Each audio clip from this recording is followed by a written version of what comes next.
اعوذ باللہ من الشیطان الرجیم بسم اللہ الرحمن الرحیم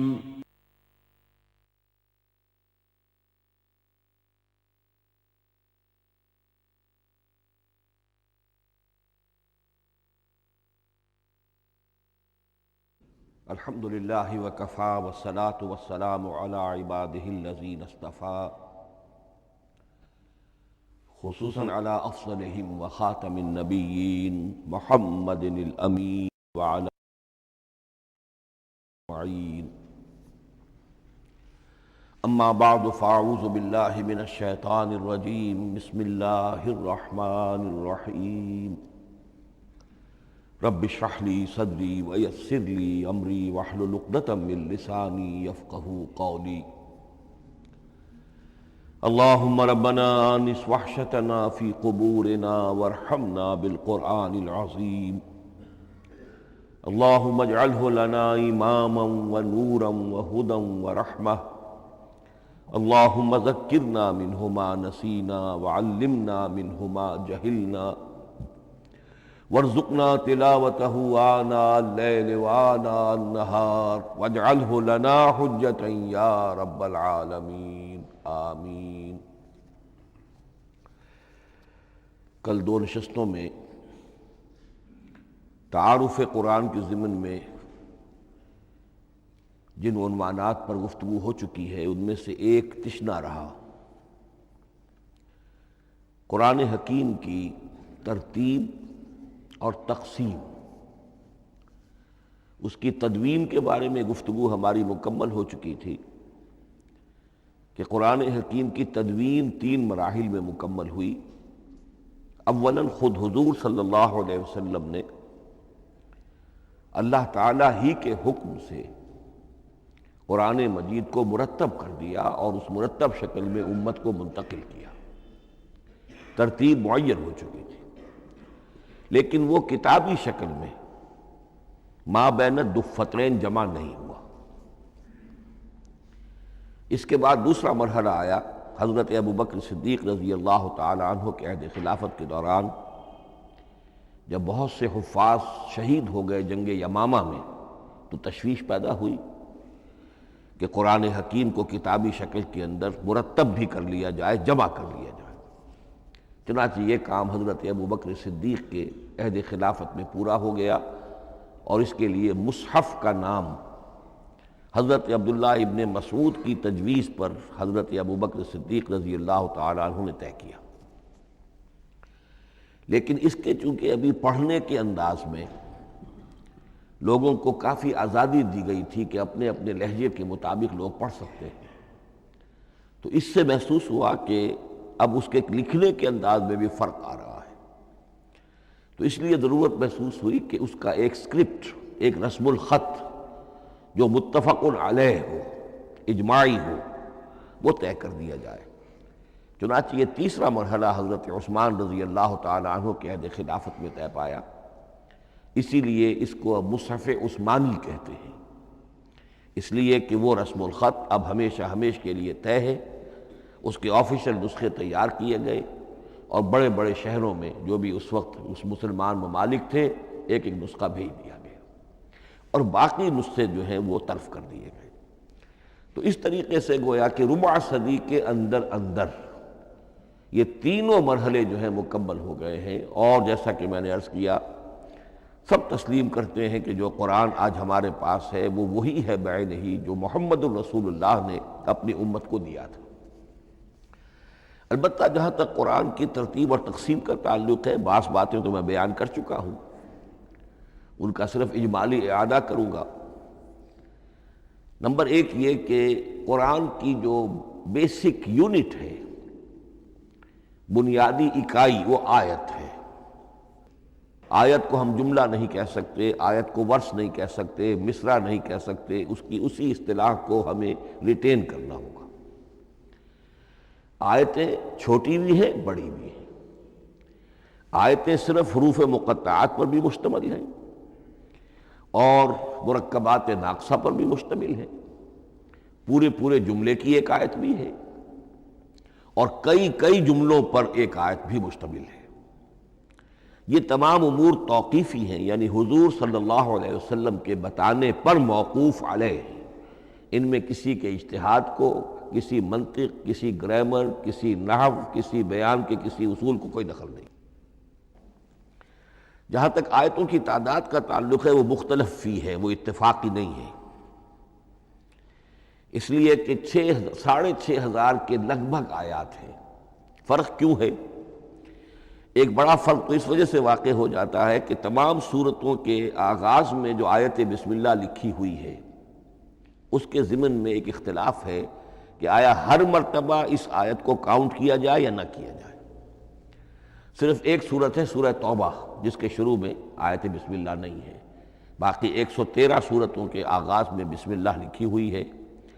تو بعض حضرات اس کو سمجھتے ہیں کہ یہ کاؤنٹ نہیں کی جائے گی، بلکہ یہ تو در حقیقت صرف سورتوں کے درمیان فصل اور فرق قائم کرنے کے لیے یہ آیت بسم اللہ لکھ دی گئی ہے۔ تو آپ سمجھیے کہ جو اس پہ اختلاف ہوگا تو 113 کی عدد کا فرق تو اسی سے واقع ہو جائے گا۔ بعض اور مقامات پر بھی آیات کی تعداد میں قدر اختلاف ہے وہ روایات ہی کی بنیاد پر، کسی شخص کو خود یہ حق حاصل نہیں ہے کہ وہ اس میں کوئی فرق کر سکے، تبدیلی کر سکے۔ بہرحال 6,500 کے لگ بھگ آیات ہیں قرآن حکیم کی۔ آیتیں مل جل کر سورتوں کی شکل میں ہیں، ان کی تعداد متفق علیہ ہے 114۔ سورت سور سے بنا ہے، سور کے معنی فصیل ہے، گویا کہ ہر سورت جو ہے وہ اللہ تعالیٰ کے علم، معرفت، حکمت کا ایک شہر ہے۔ سورتوں میں آیات کے باہمی ربط کے حوالے سے اس کے معنی کے اندر اور اس کی حکمتوں کے اندر اضافہ ہوتا ہے، ربط آیات۔ اور جس طریقے سے کہ مختلف موتیوں کو پرو دیا جائے ایک دھاگے میں، اس سے ہار وجود میں آئے، جو ترتیب ہوگی موتیوں کی اس سے ان موتیوں کا حسن دوبالا ہو جائے گا۔ ایسے ہی معاملہ آیات قرآنیہ کا ہے کہ جو ایک سورت کے اندر ہیں، اور ہر سورت کا ایک مرکزی مضمون یا عمود ہوتا ہے، اور تمام آیتیں اس سے منطلق اور اس سے منسلک ہوتی ہیں۔ ان سورتوں کے بعد جیسا کہ میں نے عرض کیا، دور صحابہ میں ہمیں صرف ایک اصطلاح اور ملتی ہے، حزب اور یا منزل۔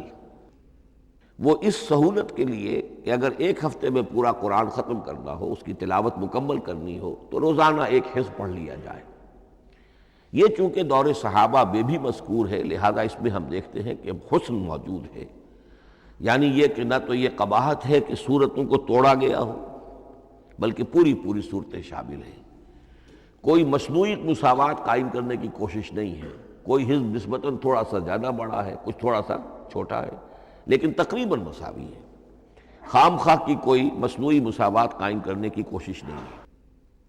اور اس کے باوجود یہ حسن موجود ہے کہ سورہ فاتحہ کو اگر ہم علیحدہ رکھ دیں کہ وہ پورے قرآن حکیم کے لیے ایک دیباچہ اور مقدمہ ہے، تو پہلے حزب یا پہلی منزل میں 3 سورتیں، دوسرے میں 5، تیسرے میں 7، چوتھے میں 9، پانچویں میں 11، چھٹی میں 13، یہ سیڑھی ہے بالکل۔ اور جو آخری حزب مفصل کہلاتا ہے، اس میں چونکہ آخری پارے میں آپ کو معلوم ہے چھوٹی چھوٹی سورتیں ہیں تو تعداد 65 ہے، وہ بھی جو آخری تعداد ہے 13 اس کا ملٹیپل ہے۔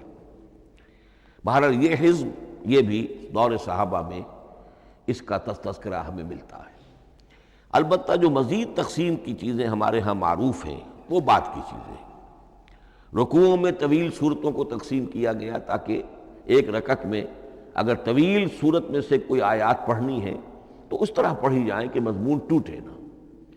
یہ حجاج ابن یوسف کے زمانے میں یہ کام ہوا ہے اور بڑے غور و فکر سے ہوا، اور واقعتاً محسوس ہوتا ہے کہ معنوی جو ربط اور تعلق ہے اس کو ملحوظ رکھا گیا ہے۔ لیکن جو دوسری تقسیم ہمارے ہاں معروف ہو گئی ہے وہ پاروں کی ہے۔ اول تو یہ معلوم نہیں کہ یہ تقسیم کب ہوئی، مجہول الزمان ہے یہ۔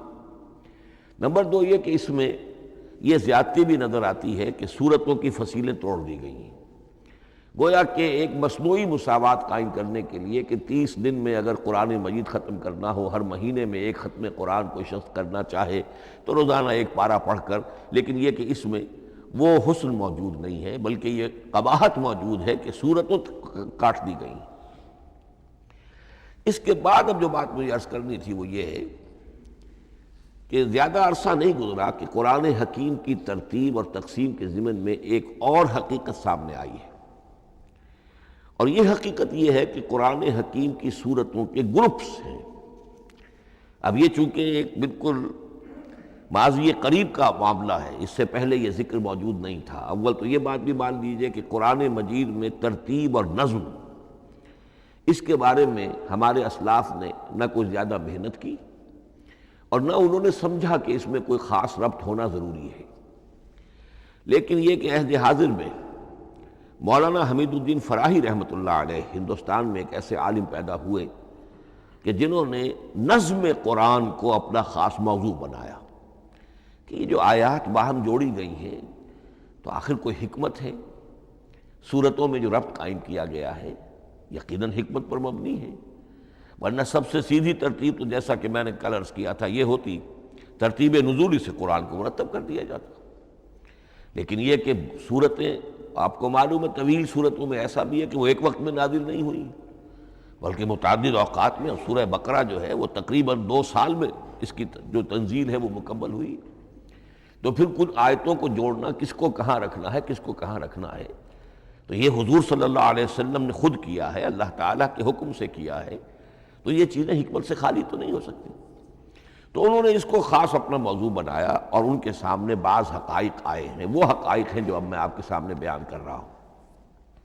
اس میں ایک اشکال ہو سکتا ہے، اسے میں چاہتا ہوں کہ پہلے رفع کر دوں کہ یہ چیز اگر ہمارے اسلاف کے نظر میں نہیں آئی اور ان کی توجہ ادھر نہیں ہوئی تو یہ تو گویا کہ ایک بڑی مشکوک سی بات ہوگی۔ قرآن مجید کے علم کے ضمن میں گویا کہ متقدمین کے فہم پر ہمیں کچھ طعن کرنا ہوگا، لیکن یہ بات درست نہیں ہے۔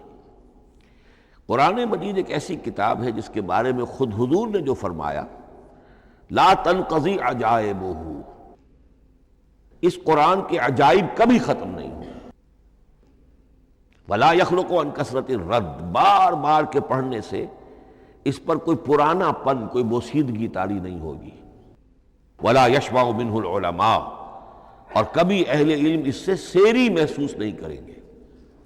تو قرآن مجید لا تنقضی عجائبہ، جیسے جیسے دنیا آگے بڑھ رہی ہے، تمدن آگے بڑھ رہا ہے، علم انسانی جو ہے مادی فزیکل سائنسز کا علم آگے بڑھ رہا ہے، قرآنی حقائق اور مبرہن ہو رہے ہیں اور واضح ہو رہے ہیں اور نکھر رہے ہیں۔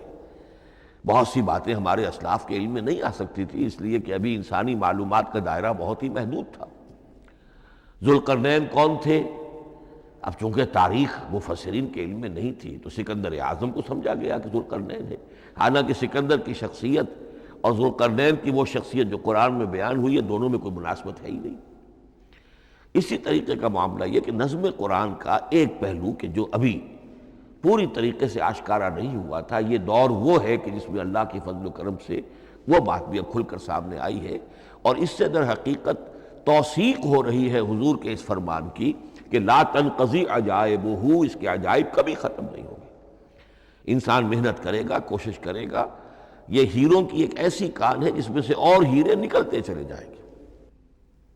اس کے ضمن میں ایک بات تو میں نے آپ سے کل عرض کر دی تھی اور آج پھر بھی کہی ہے، سورتوں میں بھی ایک ربط ہے، آیات جو سورتوں کے اندر جوڑی گئی ہیں، پھر سورتیں اکثر و بیشتر جوڑوں کی شکل میں ہیں۔ اس کے کچھ مثالیں بھی کل میں نے آپ کو دی تھی۔ قرآن مجید کی ایک آیہ مبارکہ ہے وَمِن كُلِّ شَيْءٍ خَلَقْنَا زَوْجَيْنِ لَعَلَّكُمْ تَعْقِلُونَ یا لَعَلَّكُمْ تَذَكَّرُونَ، مجھے پوری طرح یاد نہیں ہے۔ ہم نے ہر شے کو جوڑوں کی شکل میں پیدا کیا، اگرچہ اس کو چونکہ قرآن مخلوق نہیں ہے ہم اس پر اس کا اطلاق نہیں کریں گے، لیکن من کل شیء خلقنا زوجین، اس میں اس قدر کیٹیگوریکل سٹیٹمنٹ ہے کہ معلوم ہوتا ہے کہ یہ اصول اتنا اللہ تعالیٰ کے ہاں اتنا پسندیدہ ہے کہ قرآن مجید کی صورتوں میں بھی یہ صورتوں کے بھی جوڑوں کی شکل میں ہونا یہ بہت ہی اظہر من الشمس ہے۔ بعض جگہوں پر تو اظہر من الشمس ہے، بعض جگہوں پر ذرا تدبر کر کے بات معلوم ہوتی ہے۔ البتہ کہیں کہیں آپ کو نظر آئے گا کچھ منفرد صورتیں بھی ہیں، اور ان میں سے بعض یا جب دوران ترجمہ یہ چیزیں آئیں گی تو اب میں صرف اس وقت حوالہ دے سکوں گا، بڑی تیزی سے ہمیں چلنا ہوگا۔ اس وقت میں چاہتا ہوں کہ ذہن میں یہ حقائق بیٹھ جائیں۔ بعض جگہوں پر آپ دیکھیں گے تین تین صورتوں کے گروپ ہیں، ان میں سے دو کے مابین تو نسبت زوجیت کامل ہے، بلکہ یہ سمجھ لیجئے نسبت زوجیت کہتے کس کو ہے؟ دو چیزیں مل کر کسی مقصد کی تکمیل کریں، ان دونوں میں ایسی نسبت ہونی چاہیے ریسیپروکل کہ وہ ایک دوسرے کی تکمیل کے لیے اور کسی مقصد کے حصول کے لیے ان کے مابین ایک تعلق قائم ہو، یہ زوجیت ہے۔ اسی طریقے سے قرآن مجید میں جب صورتیں آتی ہیں جوڑوں کی شکل میں تو کسی مضمون کا ایک رخ وہ ایک صورت میں آ جائے گا، اس کا دوسرا رخ دوسری صورت میں آ جائے گا، اور دونوں مل کر جسے ہم کہتے ہیں تصویر کے دونوں رخ، وہ رخ مکمل ہو جائیں گے، بات پوری ہو جائے گی۔ البتہ بعض جگہوں پر ہے تین تین صورتوں کے سب گروپس ہیں۔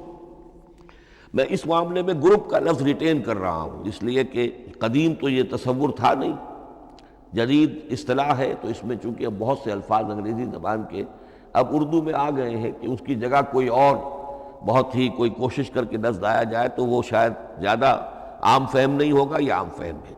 تو گروپس اور سب گروپس، چھوٹے گروپ بڑے گروپ، تو یہ چھوٹے گروپ جو ہے تین تین صورتوں کے، ان میں سے دو کے مابین تو نسبت زوجیت بتمام و کمال ہوگی، اور تیسرے کی حیثیت ضمیمے کی ہوگی۔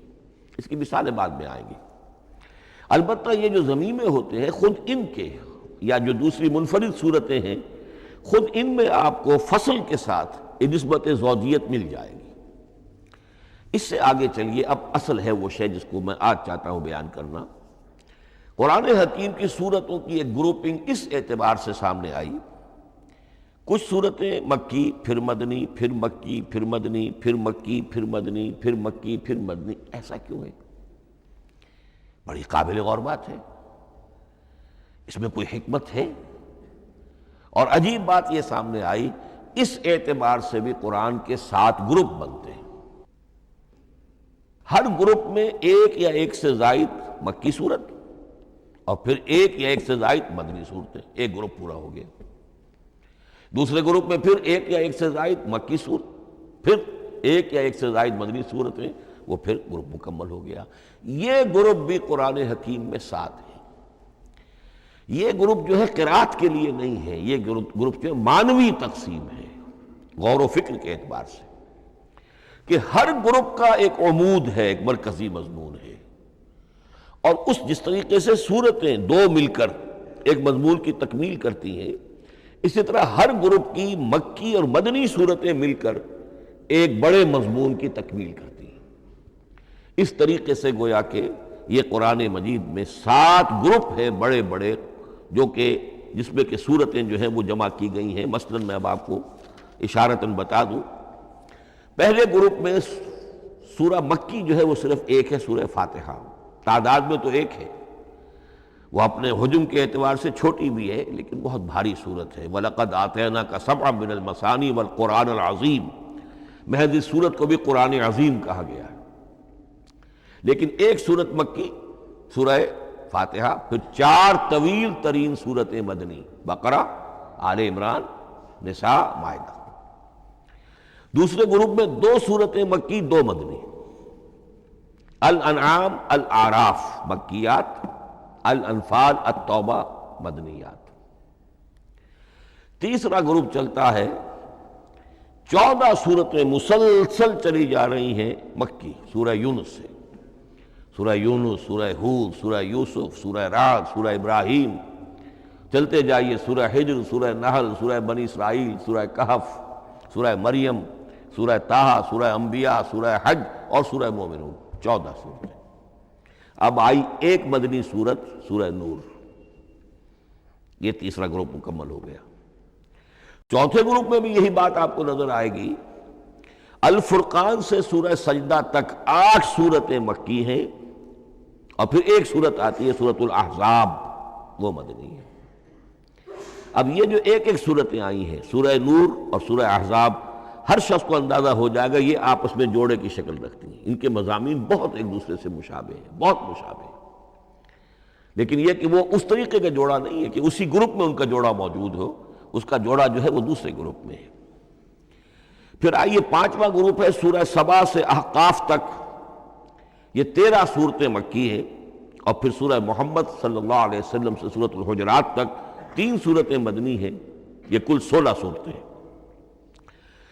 چھٹے گروپ میں سورہ قاف سے سورہ واقعہ تک 7 صورتیں یہ مکی ہے، اور سورہ حدید سے سورہ طلاق تک 10 صورتیں مدنی ہیں، یہ 17 صورتیں ہیں۔ آخری جو ہے وہ سورۃ الملک سے سورۃ الاخلاص تک 46 صورتیں، اور سورہ معوذتین جو ہے یہ 2 ہے کہ جو مدنی ہے۔ بعض کا اس میں اختلاف ہے، وہ میں بعد میں عرض کروں گا، لیکن جو میری رائے ہے وہ میں آپ کے سامنے رکھ رہا ہوں۔ اس طریقے سے یہ 7 گروپ جو ہیں قرآن مجید میں سورتوں کے وجود میں آئے۔ ہر گروپ کا ایک مرکزی مضمون ہے۔ مثلا پہلے گروپ کا مرکزی مضمون شریعت ہے۔ سورہ فاتحہ میں اہدنا الصراط المستقیم، اے اللہ ہمیں سیدھا راہ دکھا، سیدھے راستے کی ہدایت بخش۔ اب وہ سیدھا راستہ کیا ہے؟ شریعت خداوندی، شریعت الہی، اور شریعت مکمل ہو جاتی ہے ان 4 صورتوں میں۔ شریعت محمدی کا جو بلو پرنٹ ہے، ابتدائی خاکہ جو ہے، وہ آپ کو سورہ بقرہ میں ملے گا، اور اس کی جو تکمیلی صورتیں ہیں، تکمیلی احکام ہیں، وہ سورہ مائدہ۔ اس کے علاوہ اس گروپ میں جو زیادہ زور ہے وہ سابقہ امت مسلمہ سے گفت و شنید۔ سابقہ امت مسلمہ میں یہودی اور نصارہ دونوں شامل ہیں۔ اب ان پر جرح بھی ہے، ان پر تنقید بھی ہے، ان کو ملامت بھی ہے، ان کو ان کی قرارداد جرم ان کے خلاف جو ہے وہ بھی دی گئی ہے، اور پھر یہ کہ ان کو معزول کر کے اور نئی امت کو اس مقام پر نصب کرنے کا اعلان ہے، اور ان کو بڑی زوردار دعوت ہے کہ اب محمد پر ایمان لاؤ اور قرآن پر ایمان لاؤ صلی اللہ علیہ وسلم۔ یہ پہلا گروپ ہے۔ اسی طریقے سے ہر گروپ کا، اب یہ ساتھ ساتھ جب ہم چلیں گے تو میں تفصیل کے ساتھ بیان کرتا جاؤں گا کہ اس گروپ کا یہ مرکزی مضمون ہے، اور اس طور سے یہ صورتیں آپس میں ایک دوسرے کے ساتھ مربوط ہیں۔ ان گروپوں میں آپ نے دیکھا ہوگا کہ پہلے اور آخری گروپ ان کی ایک ریسیپروکل سی صورت ہے کہ پہلے گروپ میں مکی صورت صرف ایک چھوٹی سی، اور مدنی صورتیں 4-6 پارے سے زائد پر پھیلی ہیں، جبکہ آخری گروپ میں سارے دونوں پارے جو ہے سورہ ملک سے شروع ہو کر مکی صورتوں پر مشتمل ہے، آخر میں آ کر چھوٹی چھوٹی صورتیں وہ مدنیات ہیں۔ یہ ایک دوسرے کے بالکل ریسیپروکل ہیں، کانورس۔ لیکن دوسرا گروپ ادھر سے اور دوسرا ادھر سے، یعنی چھٹا، یہ بڑے متوازن ہیں۔ 2 صورتیں مکی، 2 مدنی، اور ادھر 7 صورتیں مکی اور 10 مدنی، لیکن 7 صورتیں جو ہیں وہ 3 رکوعوں کی ہیں، ان میں سے ایک 4 رکوع کی بھی ہے، اور اکثر و بیشتر وہ جو دوسری ہے وہ 2 رکوعوں کی ہے، تقریباً متوازن بنتی ہے۔ تو درمیان میں جو ہے ان میں جو مدنی صورتوں کا حصہ بہت کم ہے، اکثر و بیشتر جو ہے وہ مکی صورتیں ہیں۔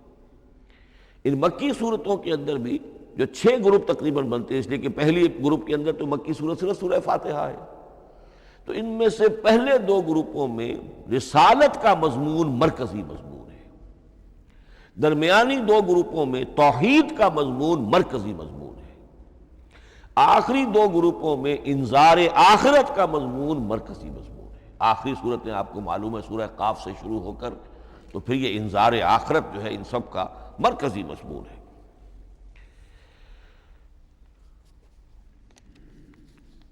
مدنی قرآن جو ہے یہ بھی آپ نوٹ کر لیجئے کہ کل قرآن کا 1/3 ہے تقریباً، اور اس 1/3 کا 2/3 پورا کا پورا پہلے گروپ میں آ گیا ہے۔ سورہ بقرہ، سورہ آل عمران، سورہ نساء، سورہ مائدہ۔ باقی تو پھر جا کے سورہ احزاب، سورہ نساء، پھر 3 چھوٹی صورتیں، پھر آخر میں 2 بہت چھوٹی چھوٹی صورتیں، سورہ انفال اور سورہ توبہ۔ لیکن یہ کہ یہ 2/3 جو ہے مدنی قرآن کا حجم بالکل پہلے ہی اس گروپ کے اندر آ گیا ہے۔ اس کی بھی حکمت ہے، کیوں مدنی صورتوں کو پہلے رکھا گیا؟ میرے علم میں نہیں ہے کہ اس موضوع پر کسی شخص نے گفتگو کی ہو سوائے محمد مارمڈیوک پکتھال کے۔ میرے علم کی حد تک ہو سکتا ہے کہ کسی اور مفسر نے، کسی محقق نے کوئی بات کہی ہو، اس سے بھی زیادہ وزنی کہی ہو، لیکن میرے علم کی حد تک مارمڈیوک پکتھال نے اپنے ترجمہ کیا ہے انگریزی میں، اس کے دیباچے میں اس موضوع پر گفتگو کی ہے، بہت ہی عمدہ بات کہی ہے۔ انہوں نے کہا کہ جب یہ قرآن نازل ہو رہا تھا تو اصل اہمیت ایمان کی تھی، پہلے لوگ ایمان لائیں، اور پھر جو ایمان لائے ان کو پھر احکام دیے گئے کہ یہ کرو اور یہ نہ کرو، یہ حلال ہے، یہ حرام ہے، یہ فرض ہے، وغیرہ وغیرہ۔ لیکن جب ایک امت وجود میں آ گئی، امت کے وجود میں آنے کے بعد اب نسلاً مسلمان پیدا ہو رہے ہیں، ان کے ہاں اب ضرورت پہلے اسلام کی ہے۔ چاہے بچہ چھوٹا ہی ہے، پہلے اسے احکام سکھائے جائیں گے۔ بچہ چھوٹا ہی ہے، نماز پڑھنی سکھائی جائے گی، بچہ چھوٹا ہی ہے، روزہ رکھنا سکھایا جائے گا۔ تو امت کے اس طرح تشکیل پا جانے کے بعد اب اصل اہمیت جو ہے وہ احکام کی ہو گئی ہے، احکام اب مقدم ہے، اور ایمان کا معاملہ جو ہے وہ اس کے بعد مؤخر ہے۔ کوئی شخص بالغ ہوگا، ذہین ہوگا، فطین ہوگا، غور و فکر کی صلاحیت سے اگر اللہ تعالیٰ نے اسے بہرور کیا ہوگا، پھر وہ حقیقت ایمان تک رسائی حاصل کرے گا۔ ورنہ یہ ہے کہ عام ایک مسلمان جو ہے اسے جہاں تک احکام کا تعلق ہے ان پر تو عمل کرنا ہی ہے۔ تو یہ بڑی میں سمجھتا ہوں کہ ذہانت پر مبنی بات ہے کہ جو محمد مارمیلیوک پکتھال نے کہی ہے، اور مجھے اس سے اتفاق ہے۔ اب آئیے اگلا معاملہ، اگلی بحث، اگلا موضوع، قرآن کا موضوع کیا ہے؟ کیا قرآن فلسفے کی کتاب ہے، سائنس کی کتاب ہے؟ کیا یہ جیولوجی کی کتاب ہے، فزکس کی کتاب ہے، کس چیز کی کتاب ہے؟ تو پہلی بات یہ سمجھیے، قرآن کا موضوع ہے انسان، لیکن انسان کی اناٹمی نہیں، انسان کی فزیولوجی نہیں، انسان کی انتھروپولوجی نہیں، کچھ نہیں، انسان کی ہدایت۔ یہ ہدایت کا لفظ بنیادی ہے قرآن مجید کے لیے۔ چنانچہ دیکھیے، ذرا نوٹ کر دیجئے، سورہ بقرہ کے شروع ہی میں ہدی للمتقین، پھر اس کے وسط میں ہدی للناس، سورہ یونس میں فرمایا ہدی ورحمۃ للمؤمنین، سورہ لقمان میں فرمایا ہدی ورحمۃ للمحسنین، سورۃ البقرہ اور النحل میں فرمایا، نمل میں ہدی وبشریٰ للمؤمنین، آل عمران میں وموعظۃ للمتقین، ہدی وموعظۃ للمتقین، پھر 3 مرتبہ الہدی هو الذی ارسل رسولہ بالہدی ودین الحق لیظہرہ علی الدین کلہ۔ الہدی، ہدن نکرہ ہے، الہدی معرفہ ہو گیا، یعنی ہدایت کاملہ، ہدایت تامہ، ہدایت ابدی۔ اسی طرح سورۃ النجم میں فرمایا وَلَقَدْ جَاءَهُم مِّن رَّبِّهِمُ الْهُدَىٰ، سورۃ الجن میں وَإِنَّا لَمَّا سَمِعْنَا الْهُدَىٰ آمَنَّا بِهِ، سورہ بنی اسرائیل میں وَمَا مَنَعَ النَّاسَ أَن يُؤْمِنُوا إِذْ جَاءَهُمُ الْهُدَىٰ، سورہ بنی اسرائیل میں بھی یہ الفاظ آئے، سورہ کہف میں بھی آئے۔ تو قرآن کا موضوع ہے ہدایت، اور اس کو اب ذہن میں رکھیے کہ انسان کے علم کے 2 گوشے ہیں۔ علم انسانی 2 حصوں میں منقسم ہے۔ ایک حصہ ہے فزیکل ورلڈ کا علم، جو حواس کے ذریعے سے حاصل ہوتا ہے، مادی حقائق ان کا علم۔ حواس 5 ہمارا دیکھنا، سننا، سونگھنا، چکھنا، چھونا، یہ تمام صلاحیتیں ہیں، ان سے کچھ معلومات حاصل ہوتی ہیں، اور عقل کا یہ کمپیوٹر ان کو پروسیس کرتا ہے، اس سے نتائج نکالتا ہے، نتائج نکال کے سٹور کر لیتا ہے۔ پھر مزید کوئی معلومات حواس کے ذریعے سے حاصل ہوتی ہیں، اب ان کو وہ پھر پروسیس کر کے جو سابق میموری سٹورڈ ہے اس کے ساتھ ریکنسائل کر کے کوئی اور نتیجہ اخذ کرتا ہے۔ اس طرح رفتہ رفتہ رفتہ رفتہ انسان کا یہ علم بڑھتا چلا جا رہا، اور ہم نہیں کہہ سکتے کہ ابھی اور کہاں تک جائے گا۔ آج سے چند 100 سال پہلے بھی انسان تصور نہیں کر سکتا تھا کہ انسانی علم وہاں پہنچ جائے گا جہاں آج پہنچ چکا ہے۔ اس علم کا وحی سے کوئی تعلق نہیں، اس علم کا تعلق ہے علم اسماء سے، جو حضرت آدم میں ودیعت کر دیے گئے تھے بالکل شروع میں۔ سورہ بقرہ کا 4تھا رکوع جو ہے اس کے شروع میں ذکر ہے وَعَلَّمَ آدَمَ الْأَسْمَاءَ كُلَّهَا، اللہ نے آدم کو تمام نام سکھا دیے۔ اور اس کے آخر میں ذکر ہے جب آدم کو اور حوا کو حکم دیا گیا کہ اب زمین میں جا کر اور وہاں کا چارج سنبھالو، تو فرمایا وَإِمَّا يَأْتِيَنَّكُم مِّنِّي هُدًى فَمَن تَبِعَ هُدَايَ فَلَا خَوْفٌ عَلَيْهِمْ وَلَا هُمْ يَحْزَنُونَ۔ وہ علم ہدایت ہے، یہ دو چیزیں بالکل علیحدہ ہیں۔ علم اسماء در حقیقت یوں سمجھیے کہ جیسے آم کی گٹھلی میں پورا آم کا درخت ہوتا ہے، وہی تو گٹھلی ہے جو آپ زمین میں دباتے ہیں، پھر اگر پانی وہاں پڑتا ہے، زمین میں روئیدگی بھی ہے، وہ گٹھلی پھٹے گی، وہ جو اس میں سے دو پتے نکلیں گے، وہ پتے اوپر بڑھیں گے، درخت بنے گا۔ وہ پورا درخت جو ہے آم کی گٹھلی میں موجود تھا، صرف اسے پورا درخت بننے میں 2 سال 3 سال 4 سال لگیں گے، لیکن درخت موجود تھا، پوٹینشلی بالقوہ پورا درخت آم کی گٹھلی میں موجود تھا۔ ایکچولی بالفعل وہ آم کا درخت جو ہے کئی سال کے اندر وجود میں آیا۔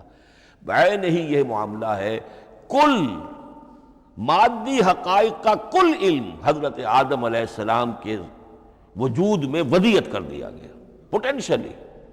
اب اس کی ایکسفولیشن ہو رہی ہے، وہ بڑھتا جا رہا ہے، برگ و بار لا رہا ہے۔ اور یہ علم جو ہے اس کا تعلق جیسا کہ میں نے عرض کیا آسمانی ہدایت سے نہیں ہے، اب یہ خود رو پودا ہے، بڑھتا چلا جا رہا ہے، اور کہاں تک پہنچے گا؟ علامہ اقبال نے صحیح تعبیر کی ہے، عروج آدم خاکی سے انجم سہمے جاتے ہیں کہ یہ ٹوٹا ہوا تارا مہ کامل نہ بن جائے۔ علامہ کی زندگی میں تو انسان نے چاند پر قدم نہیں رکھا تھا، لیکن یہ کہ اب تو چاند پر قدم رکھ کر انسان آ چکا۔ تو عروج آدم خاکی سے انجم سہمے جاتے ہیں کہ یہ ٹوٹا ہوا تارا مہ کامل نہ بن جائے۔ یہ ہے انسانی علم۔ اس انسانی علم کے ساتھ اگر وہ علم وہی علم ہدایت نہ ہو تو یہ علم جو ہے بجائے خیر کے شر بن جاتا ہے۔ آج وہ شیطانی قوت بن چکا ہے، وہ علم ہلاکت کا سامان بن چکا ہے، تباہی کا ذریعہ بن چکا ہے۔ لیکن اس کے ساتھ دوسری بات ضروری تھی جو کہ وحی کے ذریعے سے آنے والا علم تھا، فَإِمَّا يَأْتِيَنَّكُم مِّنِّي هُدًى فَمَن تَبِعَ هُدَايَ فَلَا خَوْفٌ عَلَيْهِمْ وَلَا هُمْ يَحْزَنُونَ۔ یہ علم الہدایت جو ہے یہ در حقیقت قرآن حکیم میں آ کر مکمل ہو گیا ہے۔ اس کے لیے بھی میں چاہتا ہوں کہ بات آپ سمجھ لیں، اس میں جو ارتقاء ہوا ہے، پہلی کتابیں نازل ہوئیں ان میں بھی ہدن تو تھی، کل بھی میں نے آپ کو آیت سنائی تھی سورہ مائدہ کی، انا انزلنا التوراۃ فیہا ہدی و نور، ہم نے تورات نازل کی تھی، اس میں ہدایت بھی تھی، نور بھی تھا۔ اسی رکوع میں 7واں رکوع ہے وہ سورہ مائدہ کا، انجیل کے بارے میں، فیہ ہدی و نور، اس میں بھی ہدن بھی تھی، ہدایت بھی تھی، نور بھی تھا۔ لیکن یہ ہدایت اور یہ نور درجہ بدرجہ ترقی کر رہا ہے، یہاں تک کہ کامل ہوا ہے، قرآن میں آ کر الہدا بن گیا ہے۔ اب یہ ہدن نہیں، الہدا، کامل ہدایت نامہ۔ اس کی وجہ کیا ہے؟ دیکھیے، ایک بچے کو اگر آپ تعلیم دینا چاہتے ہیں تو اس کی ذہنی سطح کو ملحوظ رکھے بغیر تو نہیں دے سکتے۔ آپ چاہے پی ایچ ڈی استاذ رکھ دیں کسی بچے کے لیے، بچہ بھی پرائمری کی تعلیم پا رہا ہے، وہ پی ایچ ڈی کا استاذ کیا کچھ پلا دے گا اس کو، کیا پڑھا دے گا اس کو؟ اس کی اپنی استعداد جو ہے ابھی اتنی کم ہے کہ اسی کی مناسبت سے اسے تعلیم دی جائے گی، رفتہ رفتہ وہ آگے بڑھے گا، یہاں تک کہ وہ اپنے پوری عقل کے اور شعور کی پوری شدت اور قوت کو پہنچ جائے گا، بلوغت کو پہنچ جائے گا۔ اب اسے آخری علم پڑھایا جائے گا، اب اسے فلسفہ پڑھایا جائے گا، پہلے وہ ہسٹری پڑھ رہا تھا، اب فلسفی آف ہسٹری پڑھے گا۔ اس حوالے سے تدریجاً اللہ تعالیٰ نے تورات میں صرف احکام ہے، حکمت ہے ہی نہیں، انجیل میں حکمت ہے، احکام ہے ہی نہیں، دونوں مل کر ایک بات کو مکمل کرتی ہیں۔ تورات میں صرف احکام ہے، حکمت ہے ہی نہیں۔ جیسے کہ میں نے عرض کیا تھا، بچے کو آپ بتا دیتے ہیں بھئی روزہ ٹوٹ جاتا ہے اس طریقے سے، روزے کا مطلب یہ ہے اب دن بھر کھانا کچھ نہیں ہے، چاہے بچہ ابھی 6 سال کا ہے، 7 سال کا ہے، 8 سال کا ہے، آپ بتا رہے ہیں احکام تو دے دیے جائیں، یہ کرو یہ نہ کرو، یہ ڈوز ہیں یہ ڈونٹس ہیں۔ تو احکام عشرہ، دی 10 commandments، احکام دیے گئے، حکمت نہیں۔ ابھی حکمت کا تحمل ان کے لیے ممکن نہیں تھا، ابھی وہ عہد طفولیت ہے نوع انسانی کا۔ یوں سمجھیے کہ آج سے 3500 سال قبل کا انسان، 1400 قبل مسیح میں تورات دی گئی ہے حضرت موسیٰ علیہ السلام کو. اب یہ 2000 مسیح آنے والا ہے تو 3400 سال پہلے کی بات ہے. تو انسانی ذہن ابھی جس سطح پر تھا، یہاں تک کہ 2000 سال پہلے حضرت مسیح علیہ السلام کے بھی الفاظ انجیل میں موجود ہیں، اب بھی موجود ہیں.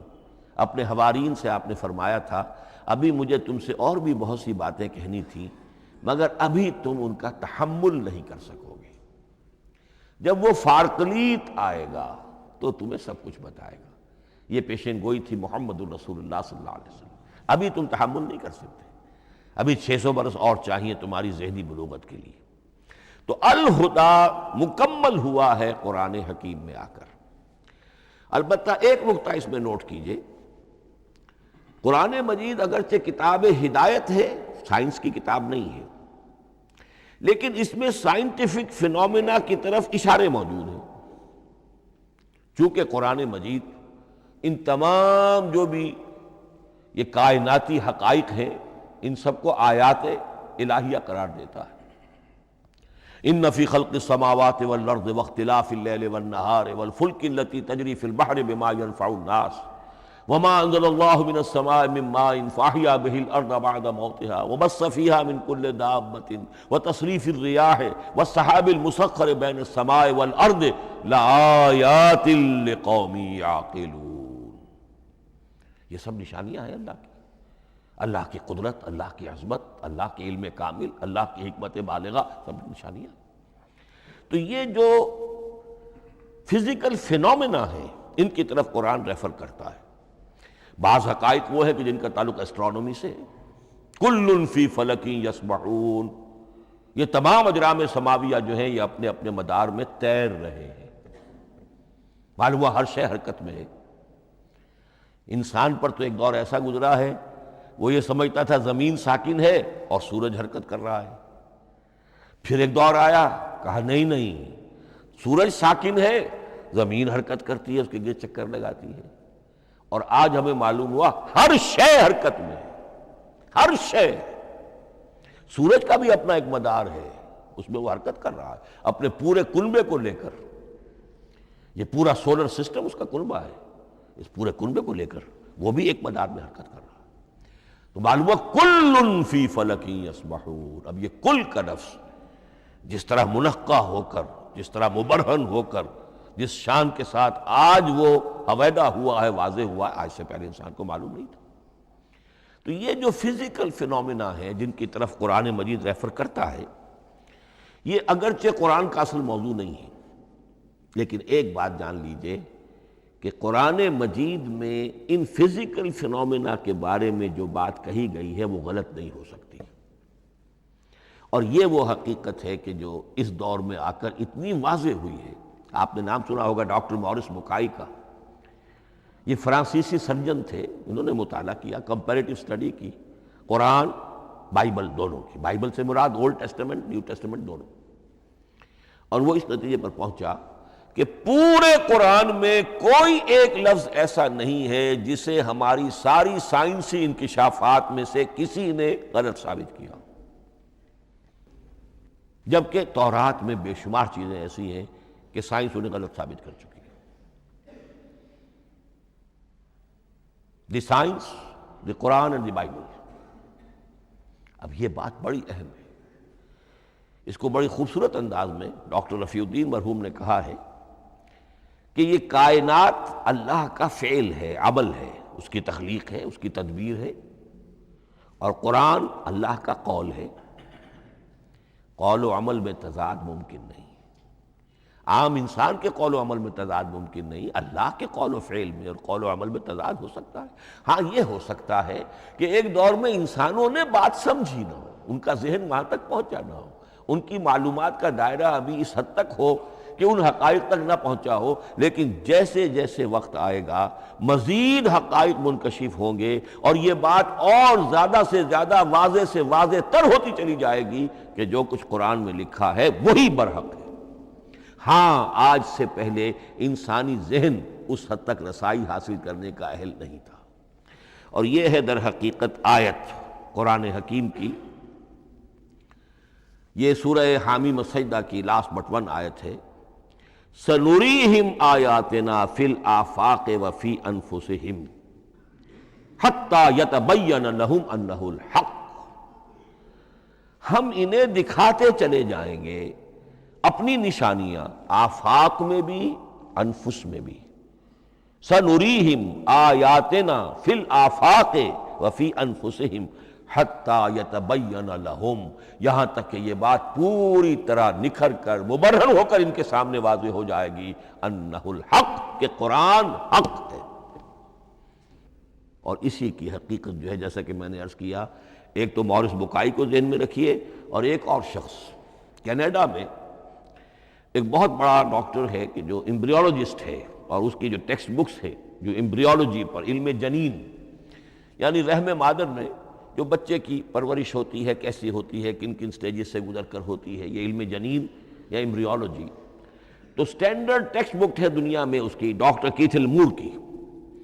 اور وہ حیران رہ گیا کہ میں نے جب قرآن کا مطالعہ کیا کہ آج سے 1400 برس قبل، جبکہ نہ مائکروسکوپ تھی، نہ ڈسیکشن ہوتا تھا ابھی ہیومن باڈی کا، یہ حقائق جو قرآن بیان کر رہا ہے، وَلَقَدْ خَلَقْنَا الْإِنسَانَ مِنْ صُلَالَةٍ مِّن مَّاءٍ مَّهِينٍ ثُمَّ جَعَلْنَاهُ نُطْفَةً فِي قَرَارٍ مَّكِينٍ ثُمَّ خَلَقْنَا النُّطْفَةَ عَلَقَةً فَخَلَقْنَا الْعَلَقَةَ مُضْغَةً فَخَلَقْنَا الْمُضْغَةَ عِظَامًا فَكَسَوْنَا الْعِظَامَ لَحْمًا. یہ کہاں سے معلوم ہوئے؟ اور واقعہ یہ ہے کہ اس سے زیادہ صحیح تعبیر ممکن نہیں. تو یہ حقائق ذہن میں رکھیے کہ اگرچہ قرآن مجید سائنس کی کتاب نہیں ہے، لیکن جن سائنسی حقائق یا جن سائنسی فنومینا کی طرف قرآن نے ریفر کیا ہے وہ یقیناً حق ہے، چاہے تاحال ہم ان کی حقانیت کو نہ سمجھ پائیں. مثلا آج بھی مجھے نہیں معلوم کہ قرآن جو 7 آسمان کہتا ہے تو 7 آسمان سے کیا مراد، مجھے نہیں معلوم، لیکن مجھے یقین ہے کہ ایک وقت آئے گا کہ انسان سمجھے گا کہ ٹھیک ٹھیک یہ الفاظ جو ہیں 7 آسمان یہ منطبق ہوتے ہیں اس حقیقت پر جو آج ہمارے علم میں آئی ہے، پہلے نہیں آئی تھی. البتہ ایک اور نقطہ جو بہت اہم ہے عملی اعتبار سے، میں نے اسی لیے یہ ساری تمہید کی ہے کہ قرآن سائنس کی کتاب نہیں ہے، نہ سائنس کی ہے نہ ٹیکنالوجی کی ہے. اس حوالے سے ایک بڑا منطقی نتیجہ نکلتا ہے، اور وہ یہ ہے کہ اگر ہمارے اسلاف نے قرآن کی ان آیات کا کوئی خاص مفہوم معین کیا اپنے دور کی معلومات کی سطح پر، ہمارے لیے لازم نہیں ہے کہ ہم اس کی پیروی کریں. سائنسی فنومینا کو جو سائنسی ترقی ہو رہی ہے اس کے حوالے سے سمجھیں گے. یہاں تک کہ اب آخری بات عرض کر رہا ہوں، خود حضور کا فرمان بھی اس میں قطعی نہیں ہوگا. یہ بات بہت ثقیل اور گراں گزرے گی بہت سے لوگوں پر. سائنس اور ٹیکنالوجی میں اگر حضور کی کوئی حدیث بھی سامنے آ جائے تو اس کو بھی ہم کوئی دلیل قطعی نہیں سمجھیں گے. اس کی وجہ کیا ہے؟ ایک واقعہ بہت اہم ہوا حضور کی زندگی میں. حضور جب ہجرت فرما کر تشریف لائے مدینہ منورہ، تو آپ کو معلوم ہے کہ حضور کی پیدائش مکے کی، ساری زندگی آپ نے وہاں گزاری. وہ وادی غیر ذی زرع ہے، وہاں کوئی پیداوار، کوئی زراعت، کوئی کاشت ہوتی ہی نہیں تھی. آپ کو کوئی تجربہ سرے سے نہیں تھا. ہاں تجارت کا تجربہ تھا، بھرپور تجارت کی تھی. یہاں آئے تو آپ نے دیکھا کھجوروں کے سلسلے میں انصار مدینہ تعبیر نخل، وہ اس کا ایک اصطلاح ہے. کھجور ایک ایسا پودا ہے جس کا ایک فیمیل فلاور ہوتا ہے اور ایک میل علیحدہ. اب میل فلاور اور فیمیل فلاور ان دونوں کو قریب لے آئیں تو اس سے اس بات کا زیادہ امکان ہو جاتا ہے فرٹیلائزیشن ہو اور پھل بنے اور زیادہ آپ کو پھل حاصل ہو، فصل زیادہ ہو. اگر وہ فاصلے پر رہیں گے تو ہو سکتا ہے کہ اس کا امکان کم ہو، تو وہ ان کو قریب جوڑ دیتے تھے. حضور نے دیکھا تو آپ نے فرمایا کہ آپ لوگ ایسا نہ کریں تو کیا ہے، یعنی نیچر جو ہے، nature can take care of it self. آخر فطرت ہے، فطرت نے یہ ساری چیزیں بنائی ہیں، آپ ایسا نہ کریں تو کیا ہے. صرف یہ کہا آپ نے روکا نہیں. لیکن ظاہر بات ہے صحابہ کرام کے لیے رضوان اللہ تعالی علیہ مجمعین حضور کا اتنا کہنا بھی گویا کہ حکم کے درجے. انہوں نے اس سال وہ کام نہیں کیا، فصل کم ہو گئی. اب وہ ڈرتے ڈرتے جھجکتے جھجکتے حضور کی خدمت میں آئے. حضور آپ نے فرمایا تھا، ہم نے وہ نہیں کیا. تعبیر نخل اس سال نہیں کی ہم نے، فصل کم ہوئی ہے۔ آپ نے فرمایا انتم اعلم بامور دنیاکم، اس کا ایک ایک لفظ یاد کر لیجئے، انتم اعلم بامور دنیاکم، اپنے یہ دنیاوی اور مادی معاملات میں تم زیادہ تجربے کار ہو، تم زیادہ حقائق سے واقف ہو۔ میں عالموں کا لفظی ترجمہ یہاں کرنا جو ہے اس کی جرت مجھے نہیں ہو رہی، تم زیادہ واقف ہو ان چیزوں سے، میں یہ چیزیں سکھانے نہیں آیا۔ آپ ٹیکنالوجی پڑھانے نہیں آئے تھے، آپ طب سکھانے نہیں آئے تھے، آپ کوئی اور سائنس پڑھانے نہیں آئے تھے، ورنہ تو ہم شکوہ کرتے کہ آپ نے ہمیں ایٹم بم بنانا کیوں نہیں سکھا دیا پہلے ہی۔ نہیں، یہ موضوع ہی نہیں ہے۔ قرآن کا موضوع معین ہونا چاہیے۔ قرآن کا موضوع انسان کی ہدایت، اس ہدایت کے لیے جس قدر اس کو ضرورت ہے علم کی کہ وہ جو یہ فزیکل فینومینا ہیں ان کے حوالے سے بھی ہدایت حاصل کرے، اس حد تک ان کا تذکرہ ہے۔ لیکن یہ یقین اور ایمان ہونا چاہیے کہ قرآن مجید کے الفاظ میں جو شے مضمر ہے وہ کبھی غلط ثابت نہیں ہوگی۔ یہ ہو سکتا ہے کہ قرآن کی کسی آیت کا کوئی مفہوم ہمارے اسلاف نے 1000 برس پہلے یا 600 برس پہلے سمجھا ہو اور وہ مفہوم غلط ثابت ہو جائے، وہ ایک علیحدہ بات ہوگی، لیکن قرآن مجید کا ٹیکسٹ جو ہے اس کے اندر کہیں ایسی بات نہیں آ سکتی۔ اب آئیے فہم قرآن کے اصول۔ ظاہر بات ہے کہ اس موضوع پر اصول تفسیر پر کوئی مجھے تفصیلی اس وقت گفتگو کرنے کا موقع تو نہیں ہے، البتہ یہ کہ 7 گنتی کر کے چیزیں نوٹ کر لیجئے کہ جس سے قرآن مجید کے فہم میں سہولت حاصل ہوگی۔ پہلی بات وہ جو کسی درجے میں پہلے بھی سامنے آ چکی ہے، قرآن کا اسلوب استدلال منطقی نہیں ہے، فطری ہے۔ ایک ہوتا ہے منطق کی گتھیوں سے اور منطق کے اصولوں سے اور منطق کی دلیلوں سے بات ثابت کی، یہ نہیں۔ قرآن فطرت انسانی کے مطابق بات کرتا ہے۔ ایک ان پڑھ شخص بھی قرآن کو اپنے سے دور یا اپنے آپ کو قرآن سے دور نہیں سمجھے گا اگر ذرا سا وہ قرآن کو سمجھ سکتا بس۔ لیکن یہ ہے کہ قرآن مجید کا جو اسلوب ہے وہ ایک تو یہ کہ منطقی نہیں، فطری ہے، یا اس میں اگر ایک لفظ کا اضافہ کیا جائے خطابی ہے۔ خطابی کیا ہوتا ہے؟ جو میں کل عرض کر چکا ہوں، خطبے کی ایک شان ہوتی ہے، وہ دلیل کے ساتھ ساتھ جذبات سے بھی اپیل کرتا ہے، اور اس میں آپ کو ایک اپنے باطن میں جھانکنے کی دعوت دی جاتی ہے۔ تم ذرا اپنے باطن میں جھانک کر دیکھو۔ بعض آیات ایسی ہیں، بڑی پیاری آیات ہیں، افی اللہ شک فاطر السماوات والارض، بس کیا اللہ کی ہستی میں بھی کوئی شک ہو سکتا ہے جو آسمان اور زمین کا پیدا کرنے والا ہے؟ غور کرو، سوچو۔ تو یہ صرف آپ کے دروں بینی، آپ کو اپنے اندر جھانکنے کی دعوت ہے۔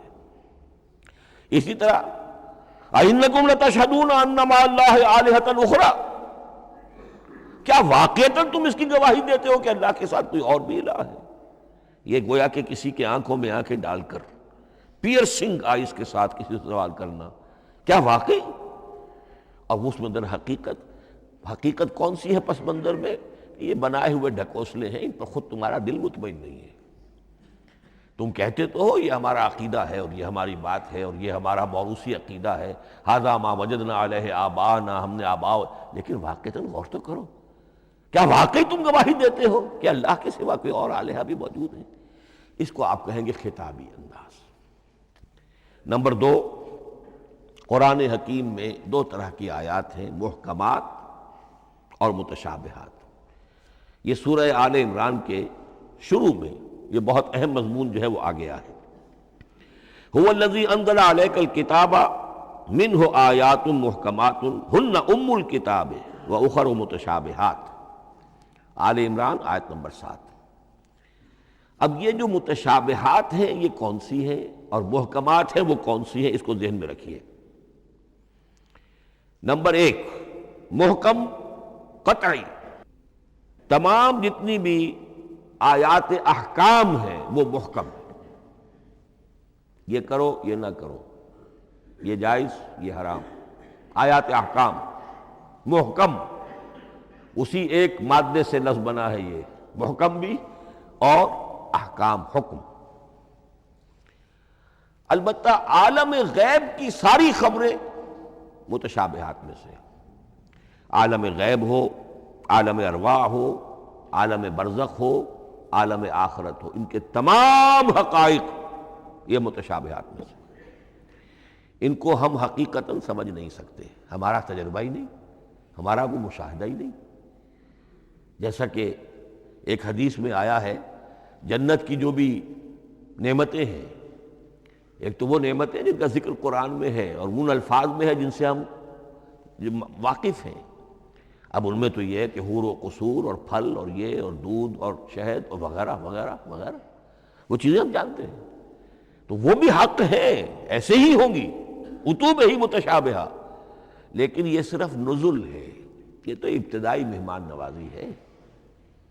نزل من غفور الرحیم، جو اصل ضیافت ہونی ہے اہل جنت کی، اس کے بارے میں فرمایا وہ نعمتیں ملیں گی ما لا عین رات ولا اذن سمعت وما خطر علی قلب بشر، جو نہ کسی آنکھ نے کبھی دیکھی، نہ کسی کان نے کبھی سنی، نہ کسی انسان کے دل پر ان کا خیال تک وارد ہو، انہیں ہم کیا سمجھیں گے؟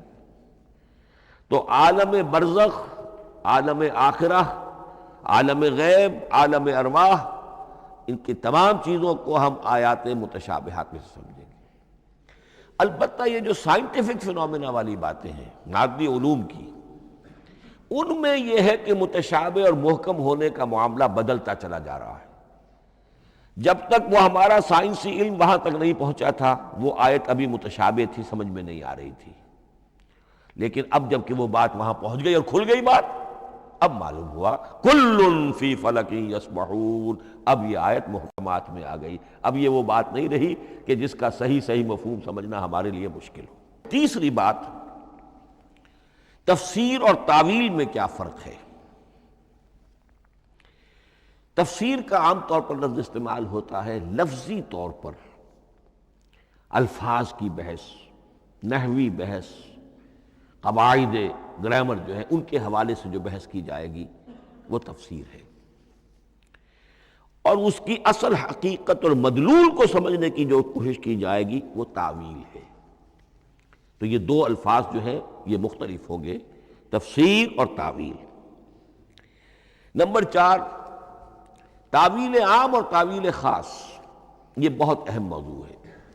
دیکھیے قرآن مجید نازل ہوا ایک خاص ٹائم اینڈ سپیس پس منظر میں، آج سے 1400 برس قبل 610 عیسوی سے لے کر 632 عیسوی تک نازل ہوا، حجاز میں نازل ہوا۔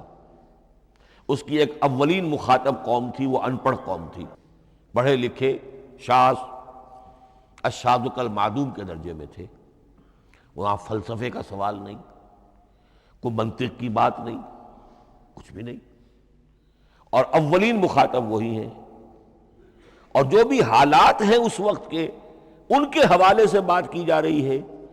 اب قرآن مجید کی ہر آیت پر اولاً غور ہوگا اس اعتبار سے، جب یہ نازل ہوئی ہے تو اس کا اس وقت کیا مفہوم سمجھا گیا، اس خاص کانٹیکسٹ میں، ٹائم اینڈ سپیس کانٹیکسٹ میں کیا مفہوم سمجھا گیا، یہ ہے تعویل خاص۔ لیکن اب دوسری طرف دیکھیے، یہی کتاب ہدایت ہے ابد الآباد تک کے لیے، اسی کتاب کو 20ویں صدی عیسوی کے انسان کے لیے بھی ہدایت نامہ بننا ہے۔ اگر دنیا طویل ہے اور 500 برس تک ہے تو 25ویں صدی عیسوی کے انسان کے لیے بھی ہدایت نامہ یہی کتاب بننی ہے۔ یہ عرب کے امیین کے لیے ہدایت نامہ تھی تو ایران کے فلسفیوں کے لیے بھی تو ہدایت نامہ تھی۔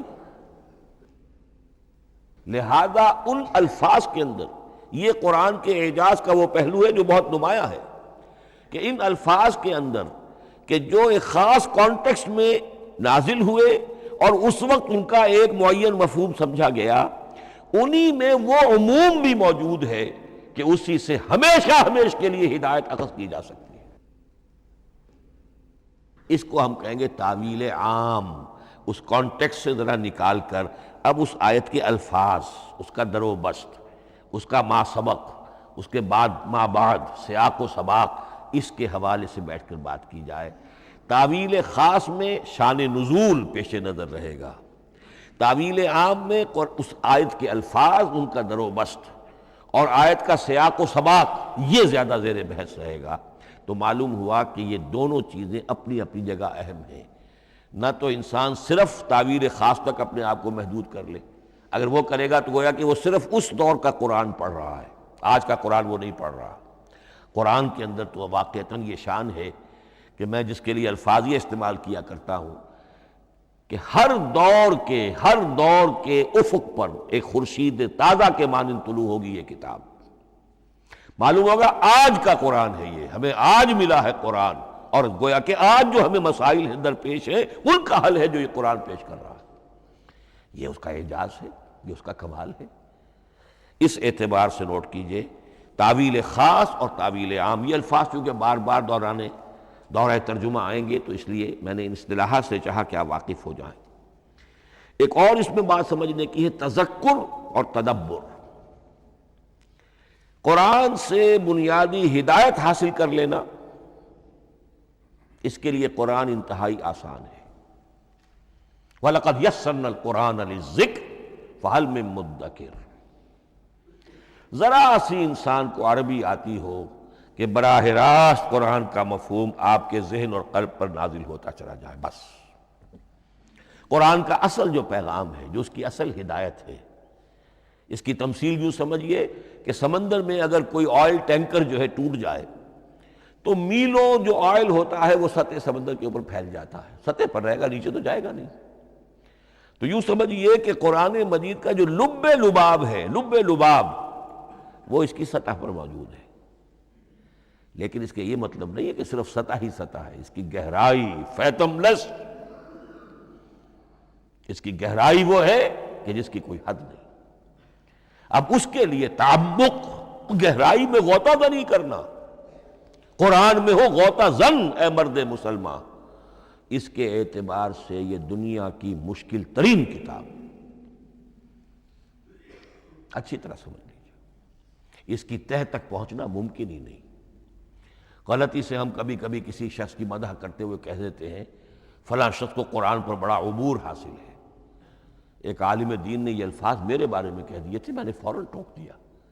میں نے کہا آپ کیا، یہ قرآن کی آپ نے گویا کہ قرآن مجید کی شان میں گستاخی کی ہے، قرآن کی توہین کی ہے۔ عبور کہتے ہیں ایک کنارے سے دوسرے کنارے کو چلے جانا، دریا عبور کر لیا، قرآن کے کنارے ہے ہی نہیں، یہ ناپیدا کنار سمندر ہے، اس سمندر کا کوئی کنارہ نہیں، نہ اس کی گہرائی اور نہ اس کے کنارے۔ لہذا پوری زندگی کوئی امام راضی ہو، کوئی زمخشری ہو، کوئی ہو، پوری زندگی کھپا کر بھی وہ یہ نہیں کہہ سکے گا کہ میں نے قرآن مجید کو بتمام و کمال سمجھ لیا ہے۔ معاذ اللہ، معاذ اللہ، معاذ اللہ، ناممکن۔ وراء الورا ثم وراء الورا، یہ ہے تذکر اور تدبر۔ اس کے لیے تو پوری زندگی انسان کھپائے، پورا وقت اس کے لیے لگائے، پوری صلاحیت کھپا دے، تب بھی وہ بہت سی جگہوں پر پھر بھی کہے گا واللہ عالم۔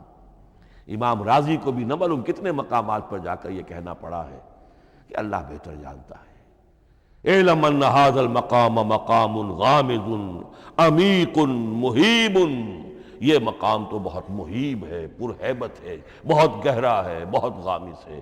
امام رازی کہہ رہے ہیں، 30 جلدوں میں تفسیر لکھنے والا شخص۔ اقول قولی ھذا واستغفر اللہ لی ولکم ولسائر المسلمین